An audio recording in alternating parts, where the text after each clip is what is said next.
Hare Krishna, welcome all of you for today's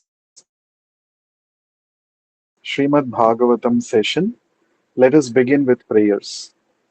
Nama Om Vishnu Padaya Krishna Presthaya Bhute Srimate Bhakti Vedanta Swamin Niti Namate Deve Gauravani Pracharine Nirvishesha Shunyavadi Paschatya Deshatarine जय श्री कृष्ण चैतन्य प्रभु नित्यानंद श्री अद्वैत गदाधर श्रीवासादि गौर भक्त वृंद हरे कृष्ण कृष्ण कृष्ण हरे हरे हरे राम राम राम हरे हरे नारायणं नमस्कृत्य नरं चैव नरोत्तमं देवीं सरस्वतीं व्यासं ततो जयमुदीरयेत् नष्टप्रायेषु अभद्रेषु नित्यं भागवत सेवया भगवति उत्तमश्लोके भक्तिर्भवति नैष्टिकी Reading from Srimad Bhagavatam, Canto 1, Creation, Chapter 8. Parikshit saved and prayers by Queen Kunti. Text 5.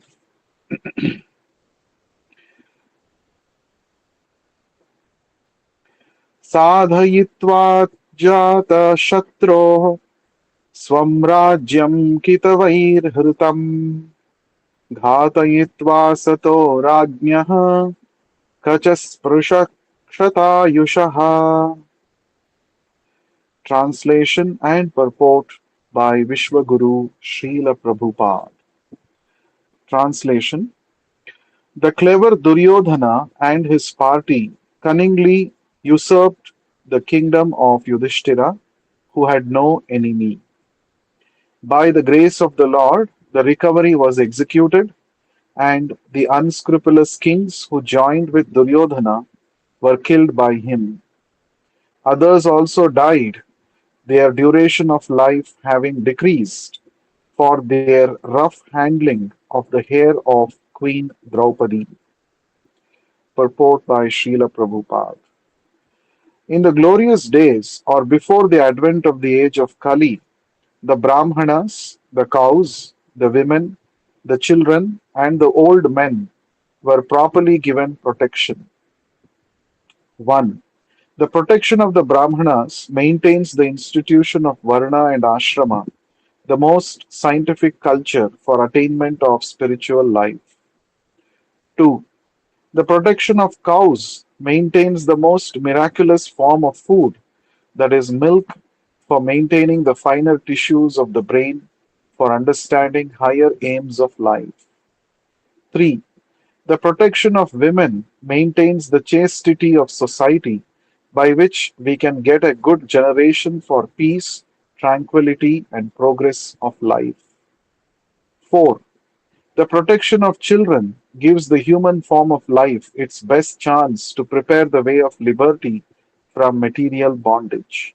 Such protection of children begins from the very day of begetting a child by the purificatory process of Garbhadhana Samskara, the beginning of pure life. 5. The protection of the old men gives them a chance to prepare themselves for better life after death. This complete outlook is based on factors leading to successful humanity as against the civilization of polished cats and dogs. The killing of the above mentioned innocent creatures is totally forbidden because even by insulting them, one loses one's duration of life. In the age of Kali, they are not properly protected, and therefore the duration of life of the present generation has shortened considerably. In the Bhagavad Gita, it is stated that when the women become unchaste for want of proper protection, there are unwanted children called Varna Sankara. To insult a chaste woman means to bring about disaster in the duration of life. Dushasana, a brother of Duryodhana, insulted Draupadi, an ideal chaste lady, and therefore the miscreants died untimely. These are some of the stringent laws of the Lord mentioned above. Thus ends the Bhakti Vedanta purport. So we are just in the beginning of a new chapter of the first canto of Srimad Bhagavatam, and this chapter is called Prayers by Queen Kunti and Parikshit Saved.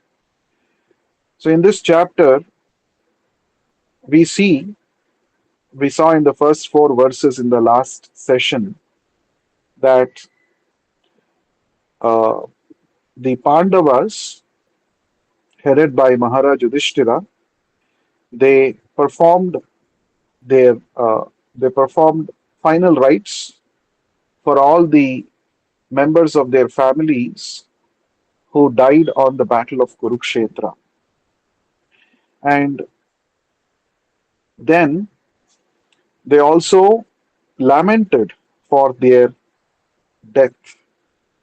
Now, that's the quality of the devotees of the Lord. So, the devotees do not want to unnecessarily give uh, miseries to the other living entities, forget about giving pain or even death to their own relatives. But in this situation of the Battle of Kurukshetra, there was no other option left for the righteous Pandavas than fighting with them on the battlefield and killing them. But after they were all dead, Maharaj Yudhishthira and all other Maharaj Yudhishthira, especially mentioned here in the third verse, the king of the Kurus, Maharaj Yudhishthira, along with his younger brothers and Dhritarashtra, Gandhari, Kunti, and Draupadi, all of them were overwhelmed with grief. And Lord Krishna was also present there when all of them were lamenting, when they were all uh, upset, sad, lamenting for their dead relatives. So, in the previous verse, we saw Lord Krishna and the great sages who were all there.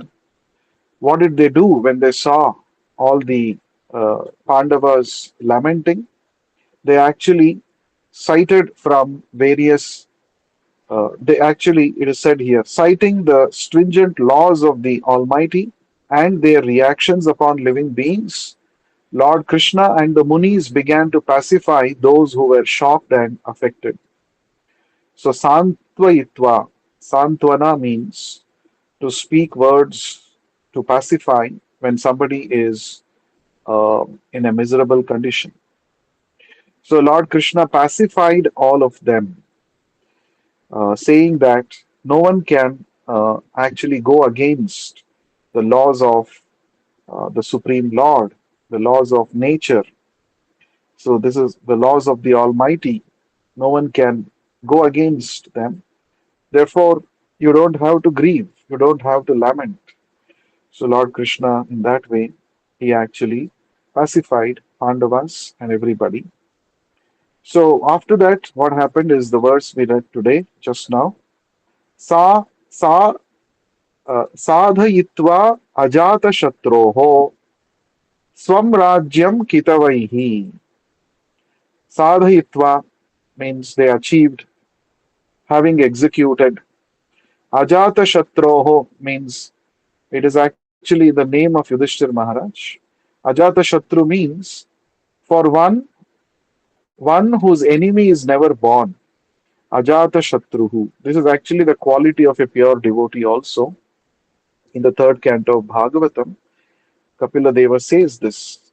One of the qualities of a pure devotee is that he is Ajata Shatru. He never considers anybody to be his enemy.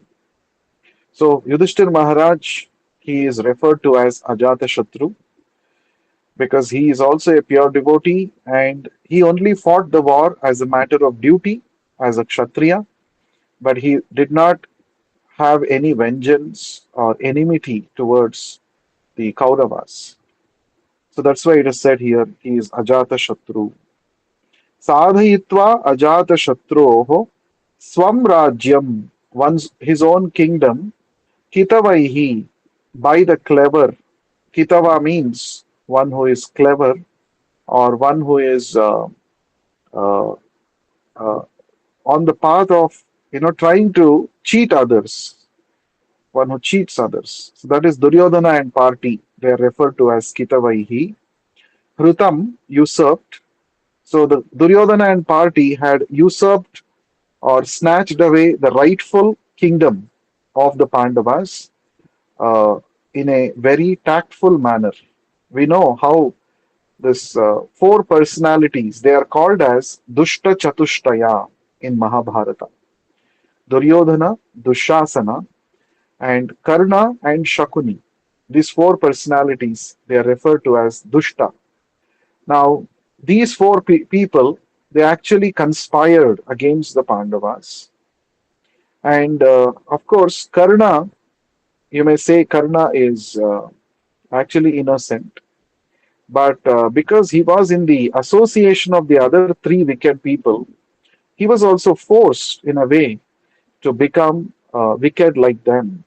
That is why he is also counted as the four Dushta of Mahabharata. So, this, and of course, Karna himself also has done many activities which are not supposed to be done by him. So, among these four people, Shakuni, he played the game of dice in a very adharma, in an unrighteous way. So he cheated Maharaj Yudhishthira and the Pandavas and stripped them of their wealth. Actually, Maharaj Yudhishthira and the Pandavas, by the blessings of Lord Krishna, with great efforts, they had actually built a beautiful city that is Indraprastha. But because of the gambling match, so he lost everything. And Shakuni had tricks. He had some weird kind of control over the dice which he was using. It is also said in some versions of Mahabharata that Shakuni actually uh, made these dice with the bones of his brothers. He wanted to take revenge against the Kuru family because he and his brothers were actually ill treated.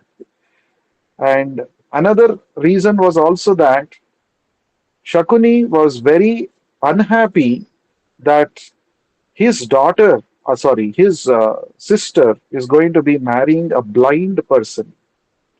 So he thought, I will remain in Hastinapura, pretending to be the well-wisher of Dhritarashtra and his sons, but I will actually eventually cause their biggest, you know, defeat.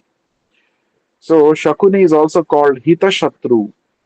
Hitashatru means those enemies who are with you, who appear to be your great well wishers, but actually they will be plotting against you for your fall down. That is Shakuni. So Shakuni played this gamble. I mean, he played the tricks on the Pandavas and made sure that the Pandavas are stripped off of their wealth. And what did Dushasana do? He did the heinous act of uh, actually pulling the sari his of Draupadi, who is supposed to be like her mother, like his mother. According to the Vedic understanding, any woman other than one's wife should be treated as a mother.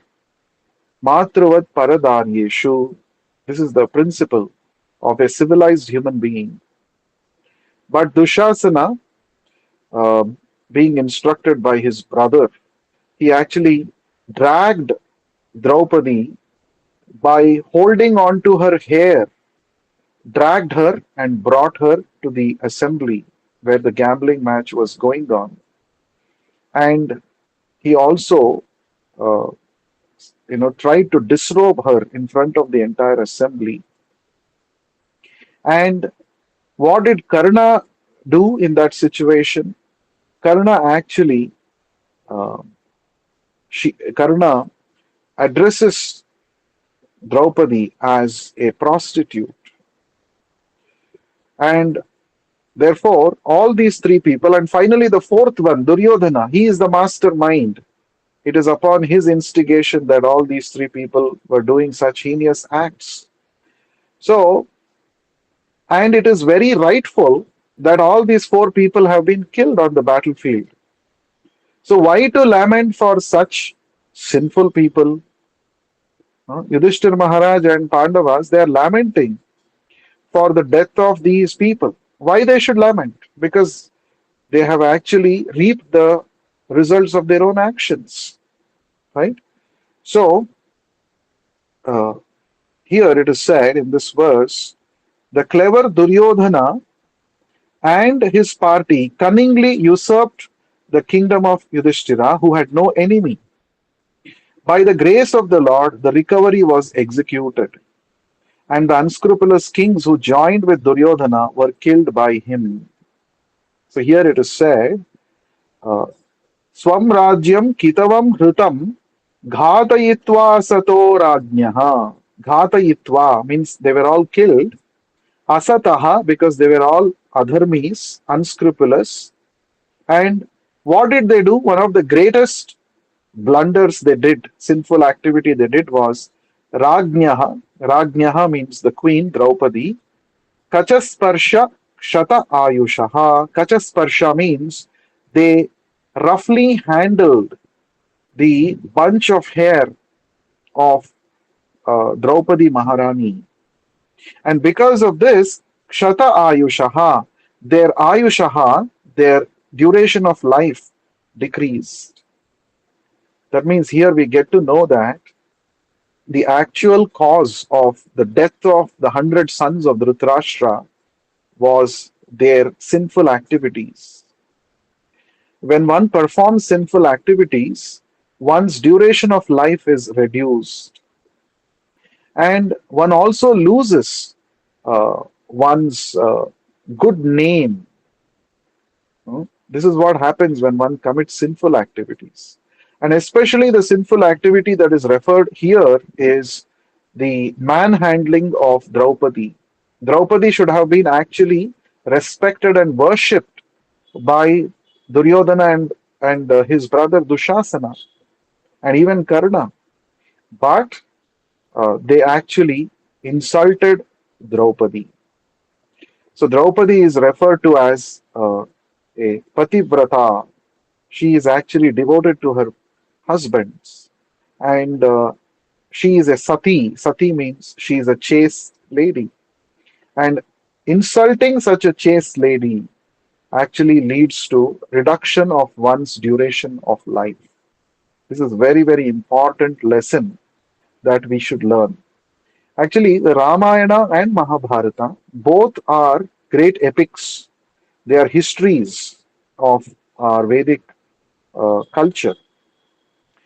Both of them have valuable lessons for us to teach. But the approach of both these literatures is different. Ramayana teaches us what we should do by giving us the positive example of Lord Ramachandra. Whereas Mahabharata teaches us what we should not do by giving us the examples like Duryodhana and also the wrong choices sometimes the Pandavas made. Yudhishthir Maharaj should have actually said no when he was invited by Dhritarashtra for the gambling match. But because he thought I should not disrespect my elders, so he went to play the gambling match.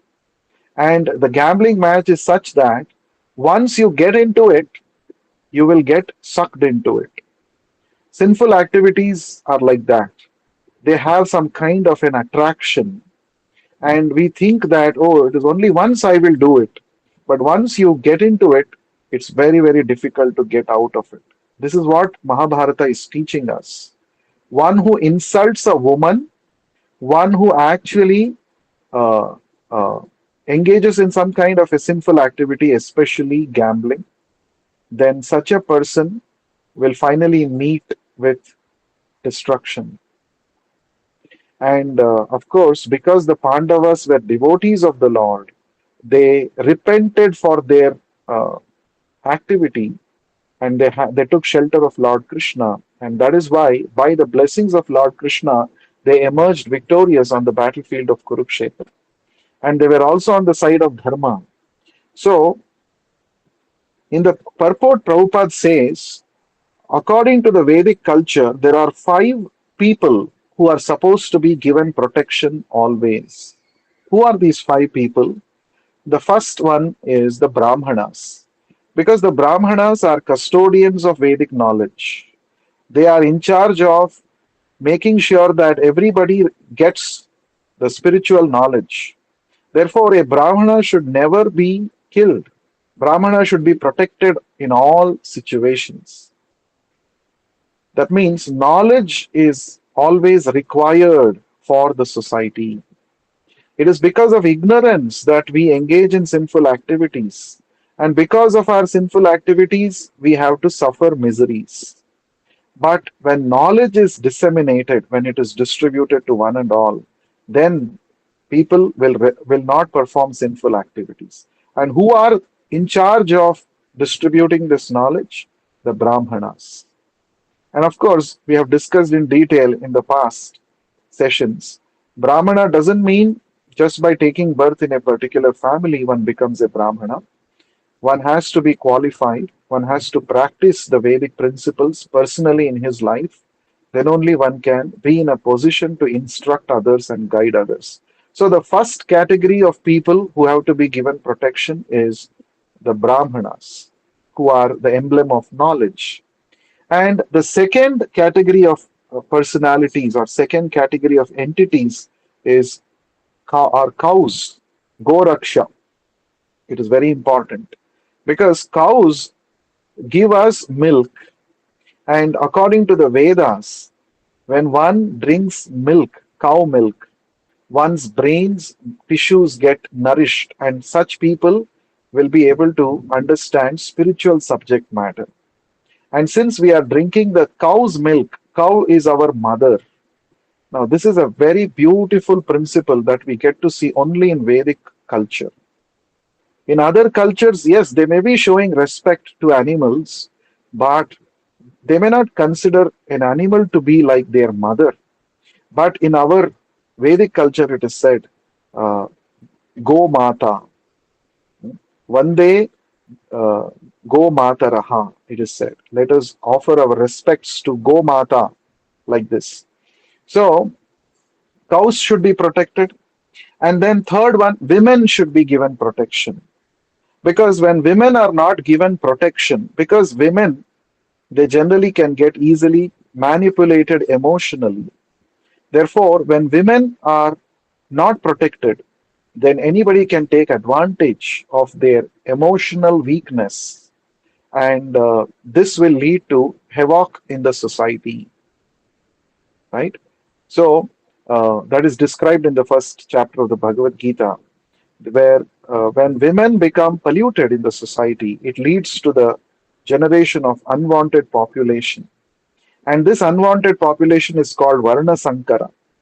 And because of the Varna Sankara, the Vedic principles which are supposed to be followed in a civilized human society, they're all ignored. And this leads to a lot of instability in the entire society. Therefore, protection of women is so important. And how are women protected? Women should be protected, it is said in the Manusmriti. In their young age, they should be protected by their father. When they grow up, when they are in their youthful age, they should be protected by their husband.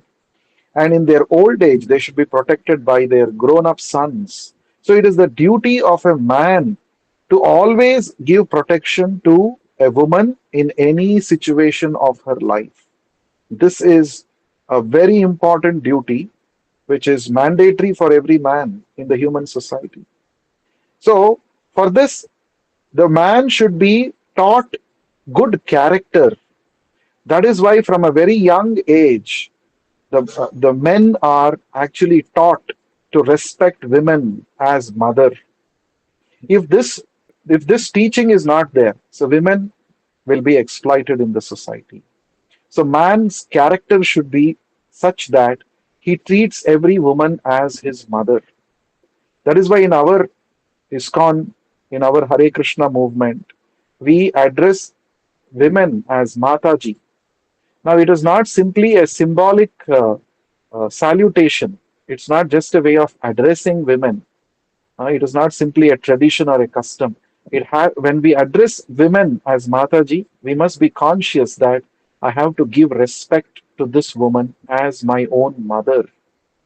Now, this is called character building. So, character is given such a great importance in our Vedic culture. Without this, one cannot actually make spiritual progress. So, why there is an institution called marriage? Many times in the modern days, so-called liberalists, they say, liberals, they say that why there is requirement of marriage. Anybody can live with anybody and do whatever one wants. No, they are all grown-up adults. They are responsible. They are mature. No, what is happening today? We see that because of free mixing of men and women, we see so many criminal activities on the rise today. We see people don't hesitate to even kill babies in their wombs. It is because of this kind of a free mixing. In the Vedic culture, the purpose of the Vedic society was not simply sense enjoyment. The purpose is self realization, God realization. So, if this is the purpose, then there have to be restrictions. Otherwise, it will be like an animal society. In animal society, there are no such restrictions. But human society must be governed by certain set of rules and regulations so that everybody makes spiritual advancement. It is with this purpose in mind that the scriptures say that women should be given protection. It is not for putting down the women, as it is misinterpreted by today's so called liberals. Oh, they say, oh, this women, this Vedic culture, it is against women. So many movements like feminism and all of them have sprung up today in Kali Yuga because they don't understand what is the purpose of human life. They think purpose of human life is unrestricted sense enjoyment. And these rules are all binding us. Oh, we should be free. We should enjoy however we want. But what is happening because of that? Women are getting more exploited. And, if you see any criminal, any crime, any murder, 90% of the murders, they're all linked to extramarital affairs. This is what is happening to our so-called liberal society in the modern Kali Yuga. But in Vedic culture, this was not the case. So women should be given protection. Now that is misinterpreted today by saying that women should not be given independence, right? So that is not the understanding. Protection should be given. That is the right understanding. So when the women are not given protection, there will be havoc in the society. But when the women are given proper protection, the women become such a strong force in the society. They give birth to children of good character and they contribute such good citizens to the world, right? So that is the whole purpose of giving protection to the women. And fourth one is children should be given protection because it is said a child is the father of man. If children are not given protection against exploitation, see, children are also like women. Women and children, they're always, compared to each other. Children are innocent and they're not matured. So anybody can manipulate them. And so therefore the children have to be given protection. So how the children are given protection? By making sure that they are properly educated in samskaras, in proper, in culture, so that that's what in the Bhagavatam it is said, Kaumaram Acharet Pragnyo, right from the age of 5 years, a child should be taught Bhagavata Dharma, devotional service to the Lord, so that the child, when Prabhupada compares the child's mind to be like to a soft, wet clay. When the clay is wet, it is soft, it can take any shape. But once it becomes dry, you cannot give a shape to the clay. It will only break.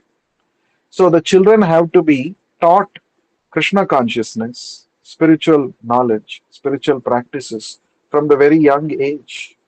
And that is why Bhagavatam is giving examples of young devotees like Prahlad Maharaj, Dhruva Maharaj, and Parikshit Maharaj himself, when he was in his childhood days, he used to play with Krishna dolls, imitating his elderly members of the family who would worship Krishna's deity at their temples.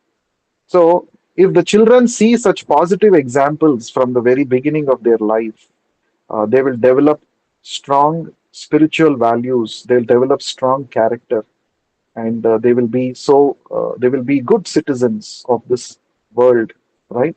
And that is why it is important to give protection to the children. And child's protection, Prabhupada mentions here, it should start much before the child is even conceived.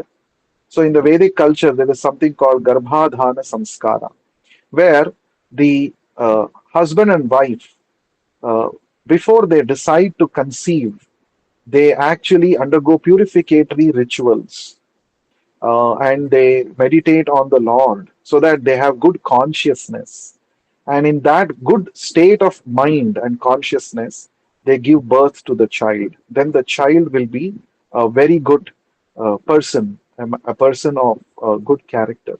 This is so much emphasized in the Vedic culture.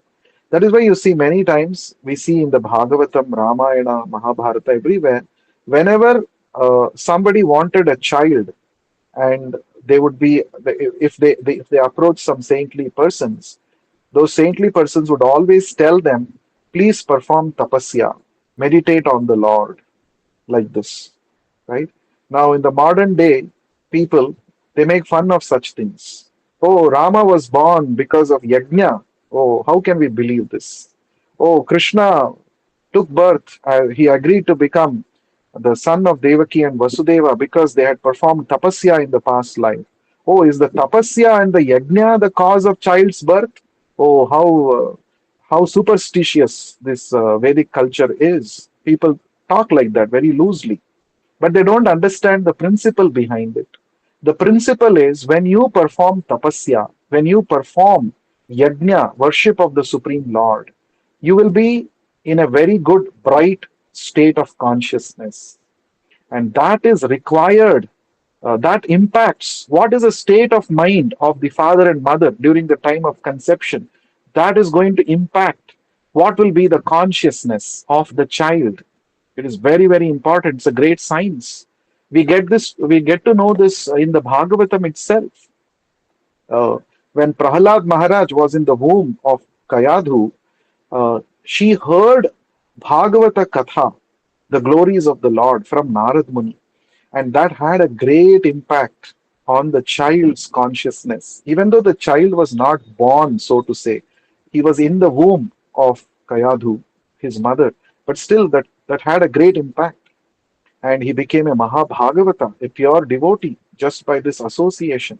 That is why it is recommended that pregnant women should hear Bhagavatam, and this will have a wonderful positive effect on the child in the womb. So, this is also part of child protection.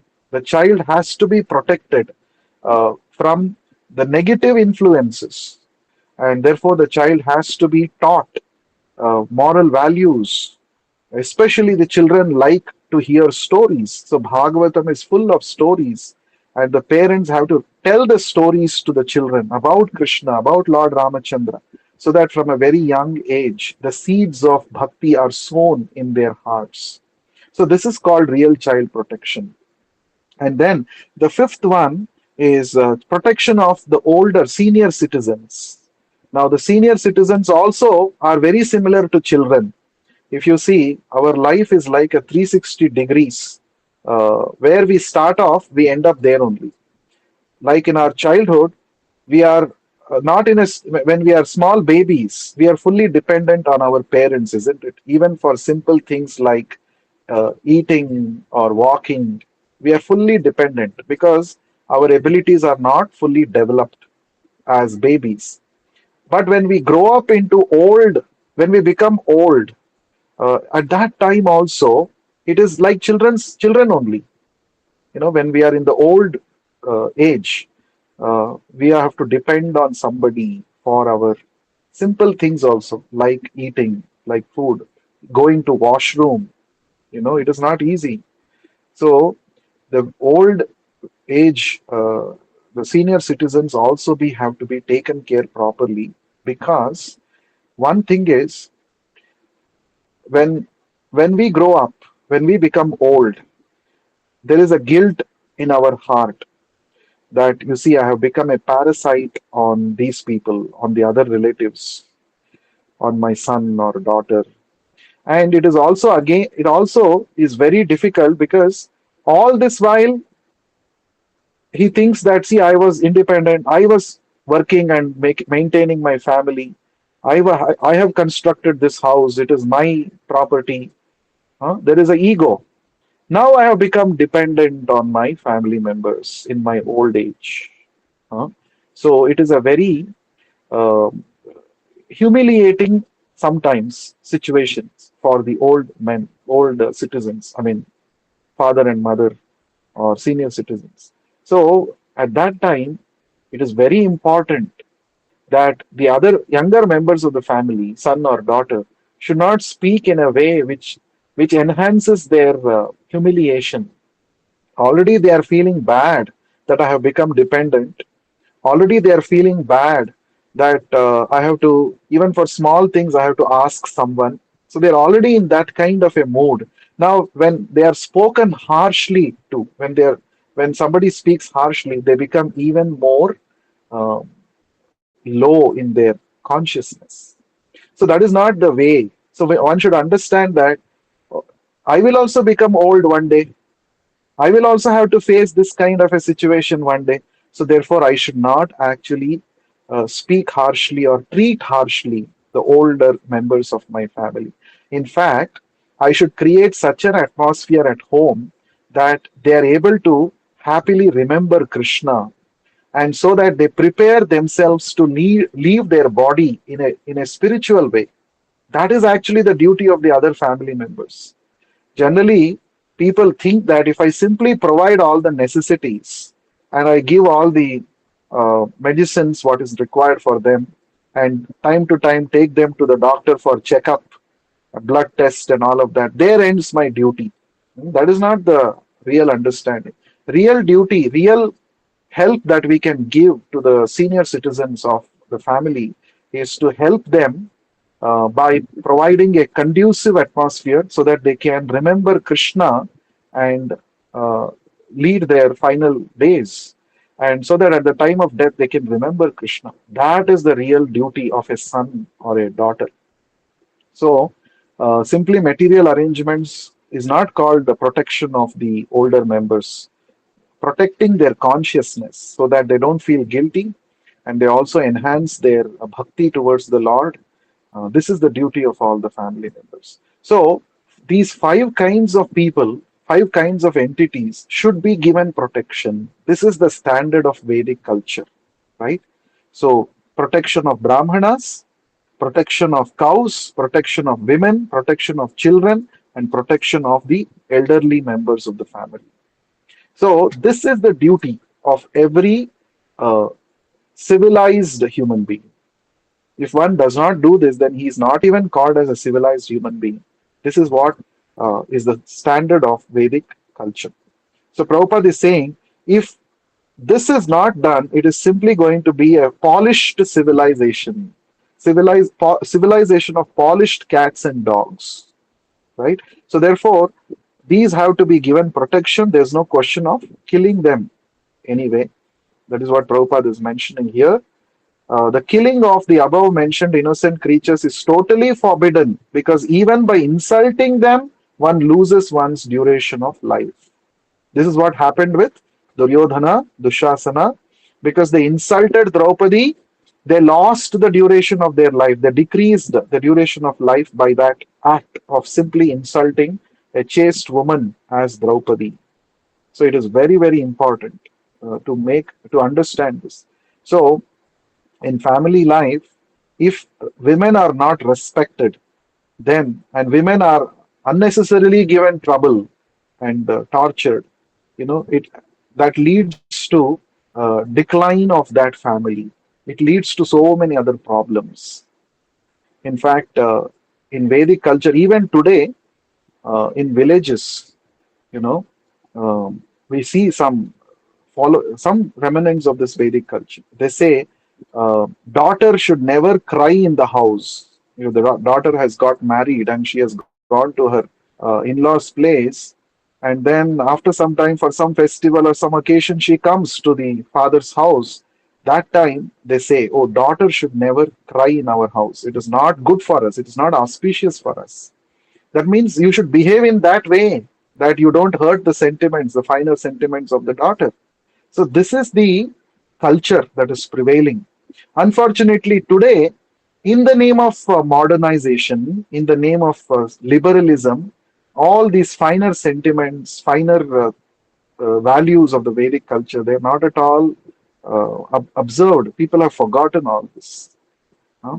So, and that is the reason why there is so much havoc, there is so many calamities in the modern day. Even though technology has advanced, life is supposed to become more comfortable and happier, but on the contrary, we see people are suffering more. They're getting depressed. They're dying at a very young age. All these are actually results of not following the Vedic culture.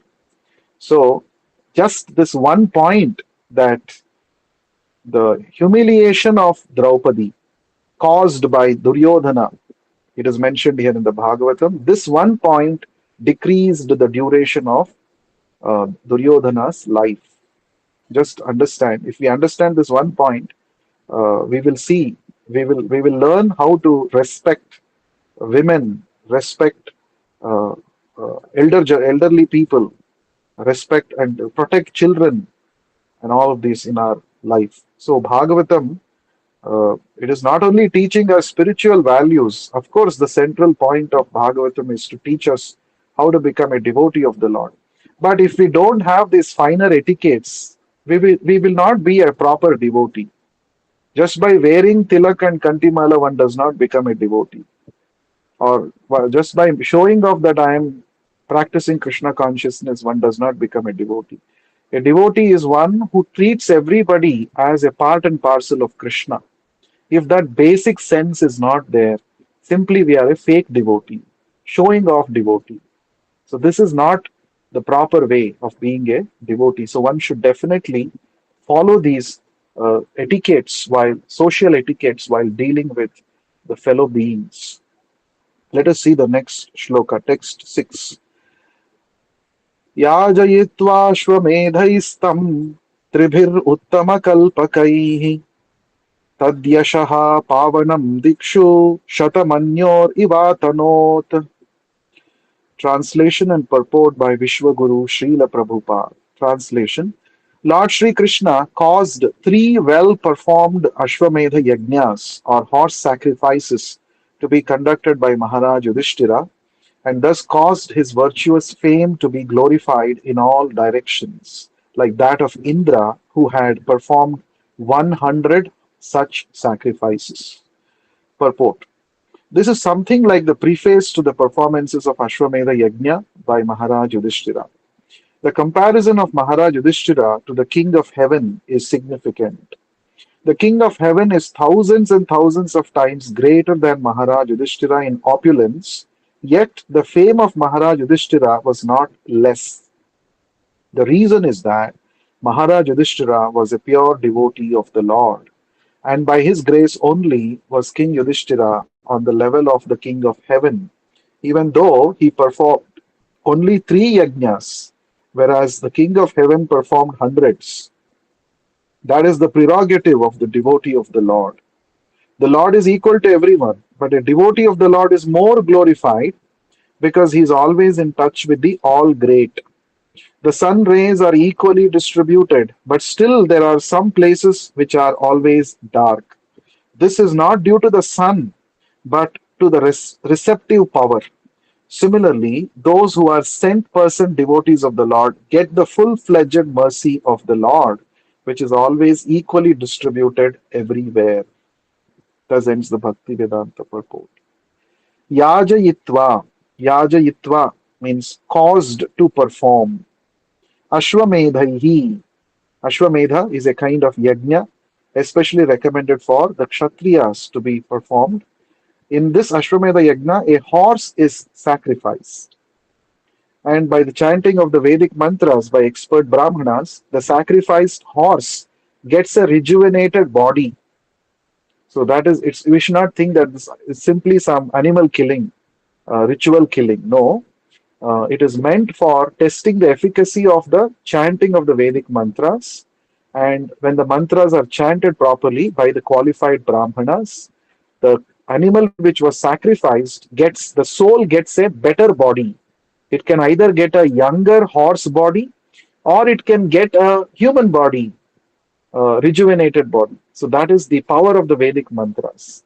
So these yajnas are not simply like the modern day slaughterhouses, which are simply there to kill the innocent animals in the name of getting protein, keep killing animals recklessly in a systematic, organized manner. No, that is not the idea of this yajnas. Of course, that situation became like that in the Kali Yuga when unscrupulous Brahmanas started mass killing animals in the name of yajna.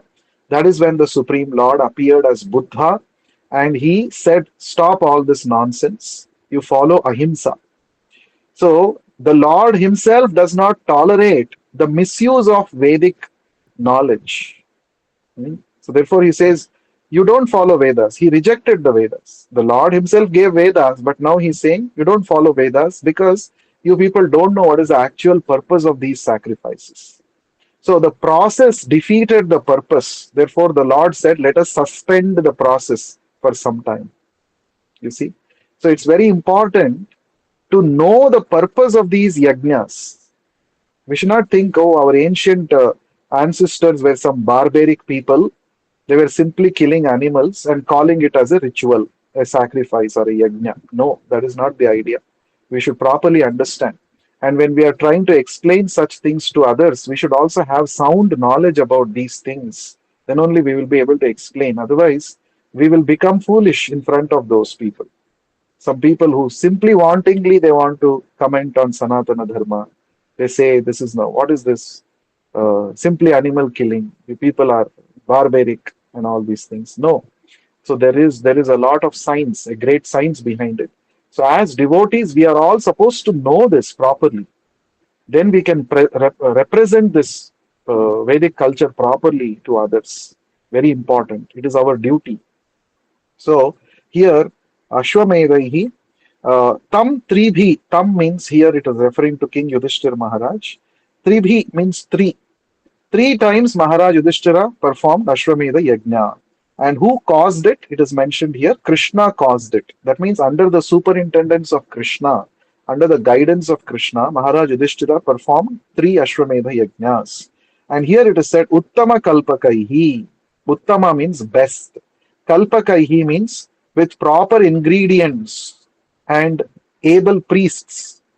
So what Ashwamedha Yajna he performed, he used first class ingredients, first class grains, first class ghee, and all of this were used. And also there were first class Brahmanas who were able to chant the Vedic mantras correctly. So this is very important for any yajna to happen.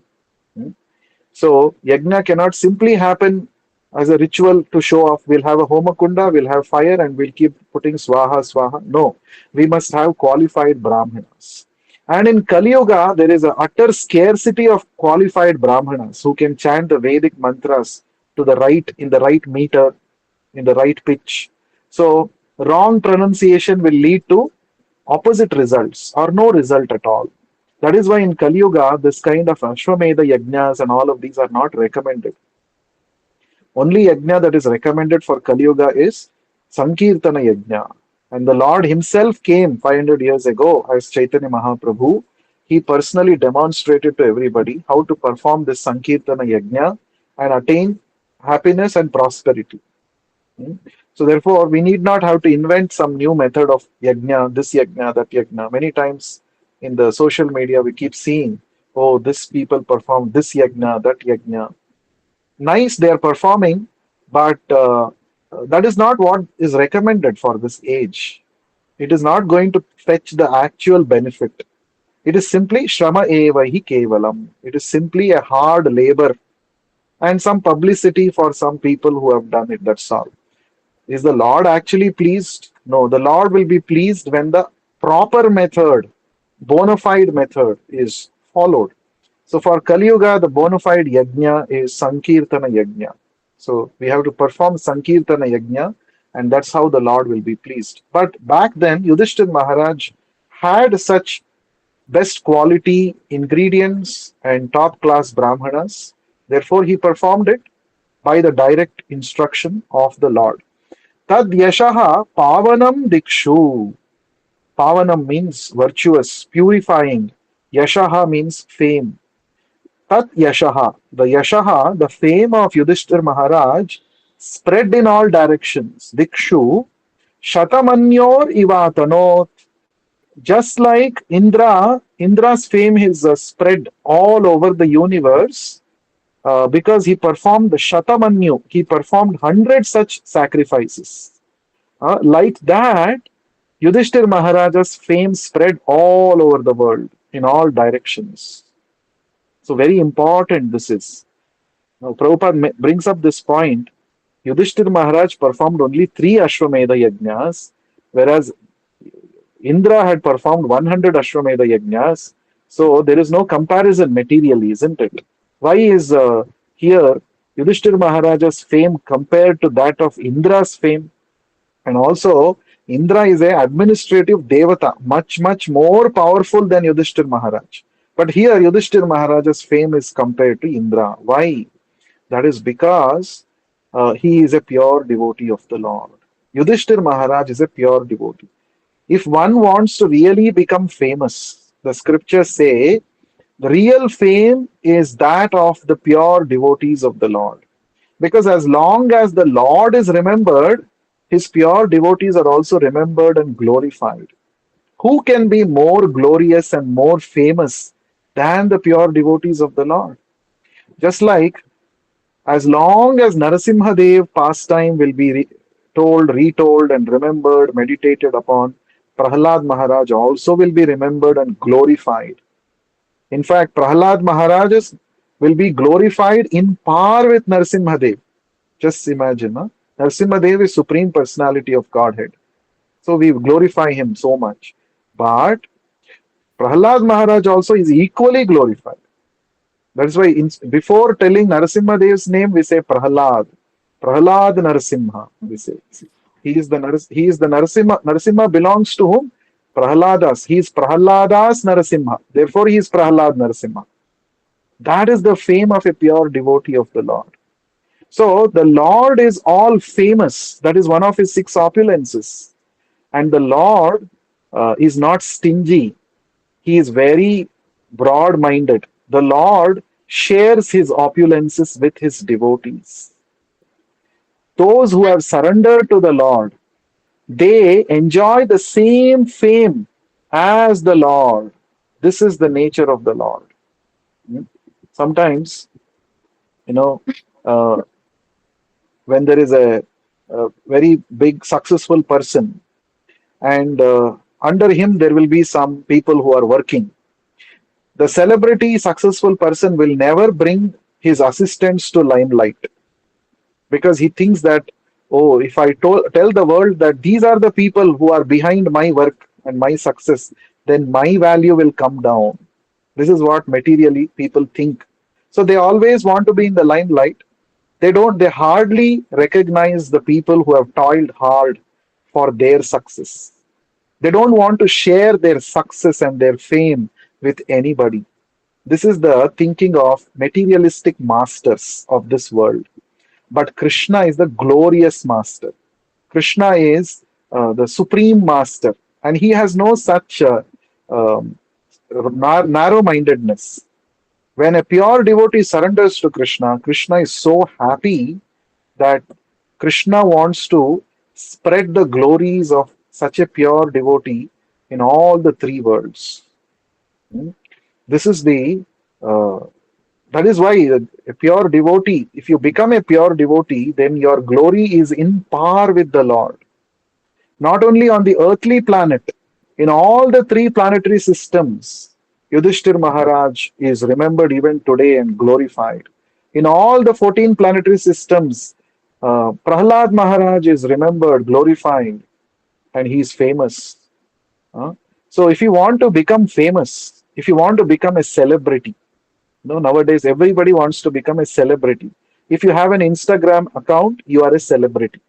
You can keep on putting some nonsense content in it, and there will be some people who will keep liking and they'll become your subscribers. Even if there is no proper content, even if that content does not make any sense, you can make a lot of name on the social media. So this is a faltu celebrity. Real celebrity is who? Pure devotee of the Lord is a real celebrity because he's celebrated not just on your social media, not just in your one country or in this one planet. Pure devotee is eternally glorified in all the 14 planetary systems. That is real fame. And the Lord caused Yudhishthir Maharaj to attain this kind of a fame in par with King Indra. So, this is the greatness of becoming a pure devotee. So, if we have some desire in our heart that I should be recognized by everybody, I should become a celebrity, I should become a well known personality, then the best way is to become a fully surrendered devotee, pure devotee of the Lord. If you become a pure devotee, everybody will glorify you. Everybody will know about you, and you will become a universal figure, not just international figure, universal. Even the devatas glorify the pure devotees of the Lord. That is the fame of pure devotees. Therefore, here it is said, the Lord is equal to everyone, but a devotee of the Lord is more glorified because he's always in touch with the all great. And Prabhupada is giving a nice analogy here. The sun rays are equally distributed, but still there are some places which are always dark. This is not due to the sun, but due to the receptive power of that place, that object, isn't it? So Krishna is equal to everybody. But if one becomes a pure devotee, that means he is fully in touch with Krishna. He has received the complete mercy of Krishna. And such a person, Lord wants to glorify such pure devotees. But those who are not devotees of the Lord, they have to be only be satisfied by being some small celebrity in some social media. But real fame is the fame of pure devotees of the Lord. So Prabhupada is saying, similarly, those who are cent% devotees of the Lord get the full-fledged mercy of the Lord, which is always equally distributed everywhere. So in Ramayana also we see after the war, Lord Ramachandra performed Ashwamedha Yajnas, and since Mother Sita was not there at that time, he got a golden deity of Sita Devi made, and together Lord Rama and Mother Sita performed the Ashwamedha Yajnas. And here also in Mahabharata, also we are seeing that Yudhishthir Maharaj, after the war, he performed three Ashwamedha Yajnas. The purpose of the yajna is to glorify the Lord. From Yudhishthir Maharaja's point of view, he is thinking that I am performing yajna to glorify Krishna because yajna is the means of worshipping Krishna, and that is a right understanding. But from Krishna's point of view, he wanted Yudhishthir Maharaj to perform Ashwamedha Yajna so that his fame spreads far and wide in the entire universe. So, this is the competition between the Lord and his pure devotees. The Lord wants to the pure devotees always want to glorify the Lord. Reciprocally, the Lord also is interested in glorifying his pure devotees. This is the loving relationship, reciprocal relationship between the Lord and his pure devotees, between Krishna and the Pandavas. So we will continue in the next session and read further. There are many interesting things that we can learn in this chapter. Thank you very much for joining. ग्रंथराज Shrimad Bhagavatam की जय विश्व गुरु शील Jai, Prabhupada की जय Jai. Hare Krishna Thank you, Prabhu. Hare Krishna. Thank you, Prabhu. Hare Hare Krishna. Krishna, Prabhu. Thank you. Hare Krishna.